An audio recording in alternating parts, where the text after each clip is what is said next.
நாம் தமிழர் கட்சி ஒருங்கிணைப்பாளர் தான் சீமான் அவர்கள். அவரை பற்றி சில விஷயங்களை வந்து இப்போ சோசியல் மீடியாவில் வந்து ஒரு கவனத்தை எப்பனா பெற்றுள்ளது. அப்படி என்ன வந்து விஷயம்னா, பென்ஸ் கார் அவர் வந்து போயிருக்கிறார் சீமா அவர்கள். அது வந்து யார் வாங்கி கொடுத்தா, சீக்கிரட்டை உடைத்துள்ள சீமானவர்கள் தாவேகா மீது கடு ஒரு அட்டாக் வந்து சொல்லியிருக்கிறாரு. என்ன பேசியிருக்கான்னு சொல்லிட்டு பல விஷயங்கள்லாம் பார்க்க போறோம். உங்களுக்கெல்லாம் நம்ம சீமான ரொம்ப பிடிச்சா லைக் மட்டும் பண்ணிக்கோங்க. அவருடைய பென்ஸ் கார் பத்தி என்னன்னு உனக்கு தோணுச்சுன்னா கமால்ல பின் பண்ணிருங்க, சரிங்களாங்க? ஏனென்றால் நாம் தமிழர் கட்சி ஒருங்கிணைப்பாளர் தான் சீமான் 1.5 கோடி மதிப்பிலான ஒரு பென்ஸ் காரை வாங்கியிருந்தது சமூக வலைத்தளத்தில் ஒரு விமர்சனங்களுக்கு உள்ளான நிலையில் தான் இதற்கு வந்து ஒரு விளக்கம் வந்து ஒரு ஸ்பீச்சில் வந்து கொடுத்துருக்கிறாரு. அவர் தான் காரு வாங்கிட்டாரு. காரு வாங்கினால் என்ன, நான் உங்களுக்கு வந்து ஆத்தாஞ்சேரி அப்பத்தா தாலி எடுத்து விற்று வாங்குவோம் என்று பென்ஸ் கார் வாங்கிட்டாரு. பென்ஸ் கார் வாங்கிட்டார் என்றால் பிளேட் வாங்கி ஒட்ட போயிறேன் பாரு என பேசி வந்திருக்கிறாரு. ஏன்னா நாம் தமிழர் கட்சி ஒருங்கிணைப்பாளர் சீமானவர் இன்று சென்னையில் நடந்த ஒரு நிகழ்ச்சியில் தான் ஒன்றில் பேசிய போதுதான் விஜயின் வந்து தாவேக அரசை வந்து கடுமையாக விமர்சித்து வந்து உள்ளனர்.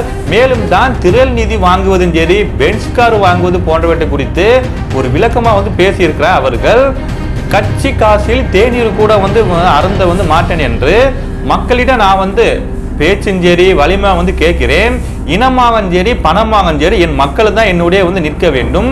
கட்சி காசில் ஒரு தண்ணி தேநீர் கூட வந்து அருந்த வந்து மாட்டேன். கார் வாங்கிட்டார் என்றால் நான் வந்து உங்க ஆத்தாவா அப்பத்தா தாலி எடுத்து விற்று வாங்கினேன் என்று பென்ஸ் கார் வந்து வாங்கியிருக்காங்க சொல்லியிருக்காங்க.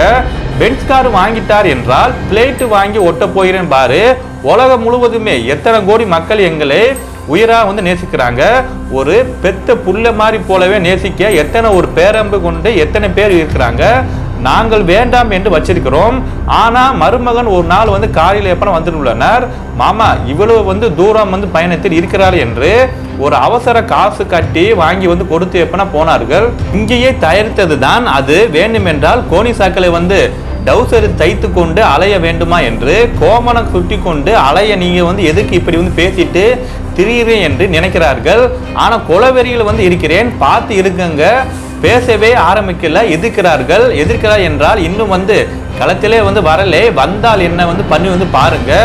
தமிழ் என்று உச்சரிக்கிறவன் கிட்ட, தமிழன் என்று உச்சரிக்கிறவன் கிட்ட தான் நாட்டை கொடுத்து விட்டு எங்களை வந்து நடுரோட்டில் கொண்டு நிறுத்துறார்கள்.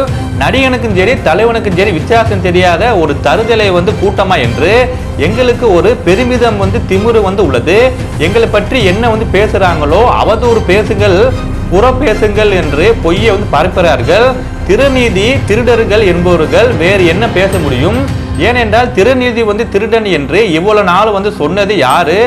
திருட்டு நீதிக்காரன் தான். இப்போ வந்து சொல்றிய ஒரு அயோக்கிய பையன் வந்து பாரு என்று பிளாக் டிக்கல் காரஞ்சேரி கள்ள சந்தையில வந்து திரைப்பட பார்க்க அனுமதி சீட்டை விற்ற ஒரு அயோக்கியர்கள் எங்களே திருநீதி திருடனை என்று சொல்றாங்க என்று ஆட்டம் மாறி மாறி வந்து எப்படின்னா ஆடுவோம். இந்த ஆட்டம் வந்து உங்களுக்கு கையில் வந்து இருக்கிறது.